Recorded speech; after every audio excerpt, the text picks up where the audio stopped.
Hey, I expected you to be smarter, lady, Mark said with a mean look, leaning back in his chair. You're married to Nick, but you're not very good at stuff. Nick had a rough marriage with you, Mark laughed. Now give me the checkbook. If you don't, we're splitting up. Fine, but you'll be sorry, I replied.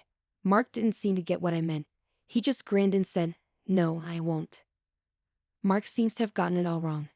I've got a plan to keep him from getting his hands on Nick's money. I'm Karen, 35 years old. My life was happy until 3 years ago when my husband, Nick, died in a car crash. Since then, I've been heartbroken and struggling to move on. Mark, who was Nick's best friend, has been a huge support. He took me out, suggested movies, and did everything to help me feel better. Thanks to him, I started to heal. Now, 3 years later, I'm thankful for Mark's kindness. But then Mark surprised me one day by proposing. Karen, will you marry me? He asked. I know it's complicated because of Nick, but don't you think it's time to focus on your own happiness? It's been 3 years since Nick's passing, and I feel like I've finally started to heal, thanks largely to Mark's support. I hadn't seriously thought about moving on until now, maybe because of the guilt I felt towards Nick. But when Mark proposed, something clicked. Could being with Mark bring happiness to both of us, and even to Nick? I'll make you happy, for both of us, including Nick, Mark promised, looking me in the eye. I chose to believe him. Okay, I trust you. Thank you. And so, I agreed to marry Mark. At first, married life with Mark was great. Following his wishes, I became a homemaker and focused on taking care of the household.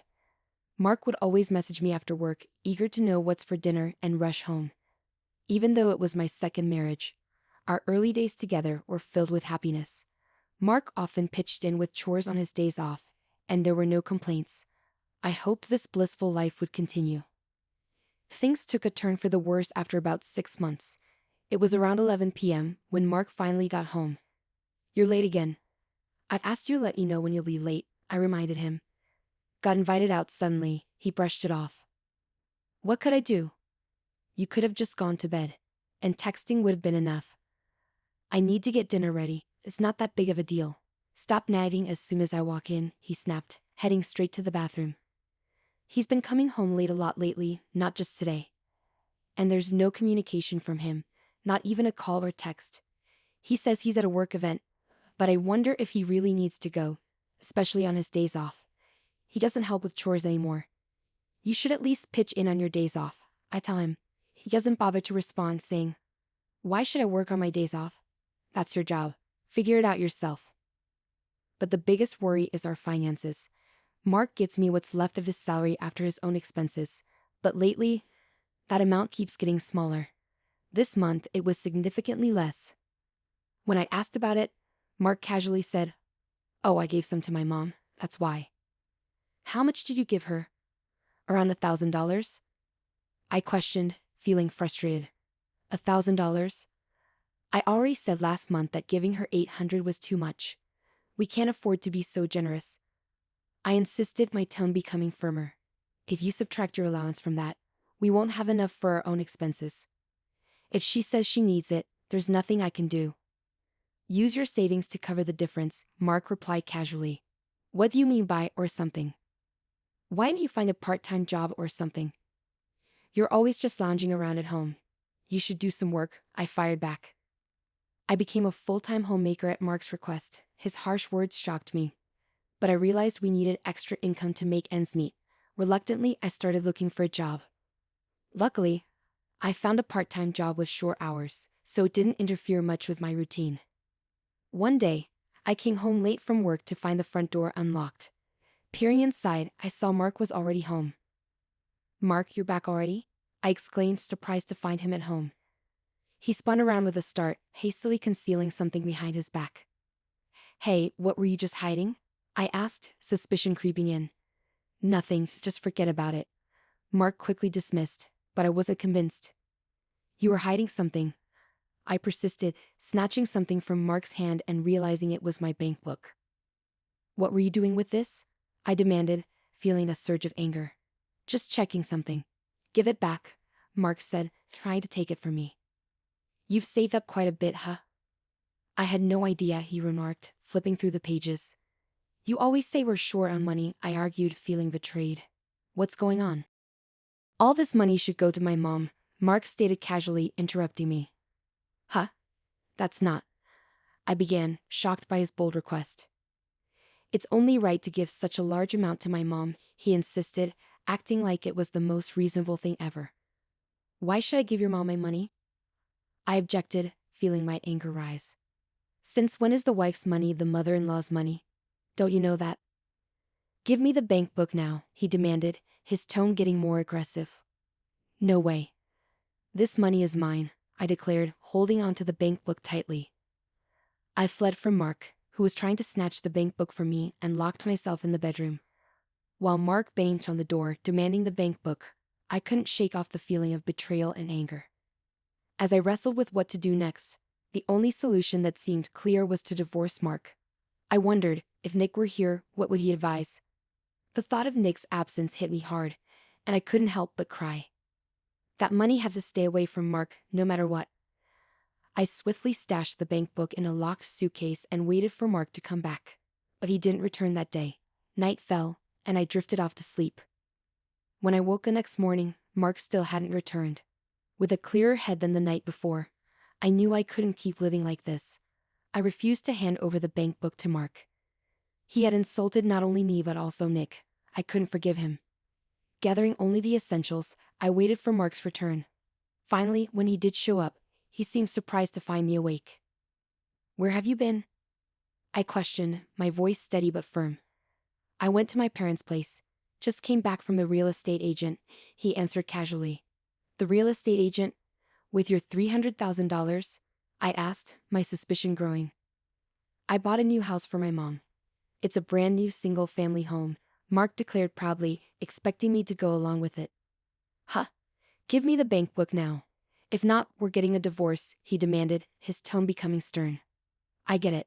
Oh. Are you talking about splitting up? That's okay with me, I said calmly, surprising Mark. Wait, what? Mark was shocked, not expecting me to be so okay with it. Did he think I'd just give him access to our money if he mentioned divorce? All right, but you'll be sorry, I warned. When I said that, Mark probably didn't understand what I really meant. He just smirked and said sure, whatever. Anyway, I went to the bedroom to grab the bags I'd packed. Mark was wrong if he thought he'd get half of our stuff. Around $15,000, but he was wrong. There was no way he'd get that much money from me. But just letting him off easy for insulting Nick wasn't enough. I came up with a better plan. It would teach Mark a lesson if he experienced what he put others through. I put my bank book back in the kitchen drawer, grabbed my bags, and said, I'll send you the divorce papers later. Don't mess with my stuff. I'll move it when I can. Mark seemed suspicious of my careful planning, but I left anyway. I booked a room in a nearby business hotel and decided to stay there for about a week. During my time at the hotel, I found a rental apartment that was good for living alone. After sorting out the rental agreement, I started moving right away. I came back to the house while Mark was out in the afternoon to move my stuff. When I checked the bank book I left in the drawer, money had been taken out, leaving $150,000 behind, just like I expected. Mark probably used half for himself and bought a new house for his mom, but he regretted it later. I got the divorce papers from City Hall, filled them out, and sent them to Mark. But even after a week, then 2 weeks, they hadn't reached City Hall. And I couldn't reach Mark on the phone. After nagging him for a while, Mark finally answered, sounding annoyed. Can you hurry up and send the divorce papers to City Hall? Divorce papers? Oh, I'll send them in next week, I said casually. And you took money from my bank account, didn't you? That's illegal without my permission, Mark accused. Idiot. It's not illegal to take money from a family member's account. Plus, half of it would be mine after the divorce, so it's fair. I'm hanging up now, I said firmly, and I ended the call. Later on, it seemed Mark had finally sent the divorce papers to City Hall. When I checked, Mark and I were officially divorced. A month later, I was at work. The place where I worked part-time was offering full-time positions, and I applied. They accepted me.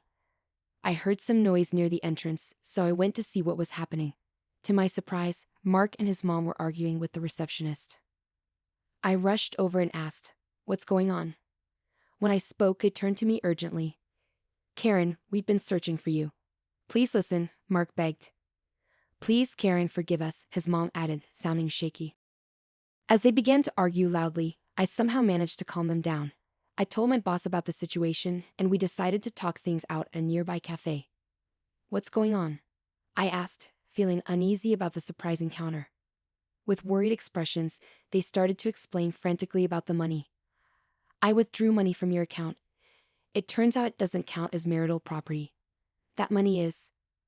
Mark's voice trailed off, and I let out a huge sigh of disbelief. That's what I've been saying all along. That was my own money. It was the life insurance payout when Nick passed away. We didn't know. We're really sorry. We'll try to give the money back somehow. Can you not cause a big scene about this? Mark pleaded. You're right. You wouldn't want this blown out of proportion either, right? I replied, feeling frustrated and resigned. Let's settle this peacefully. Is that all you came to say? As soon as I said that, their faces turned frantic. Just that. I already figured it out when you took the money from the bank. How did you manage it? Don't tell me you think I didn't notice. I pressed on. Well, we had to do it because we needed the money, Mark stammered, clearly struggling to explain. Here's what likely happened. You can't withdraw $150,000 all at once from an ATM. It would take too long. So they probably tried to withdraw it from the counter. But for large sums, a power of attorney from the account holder is needed.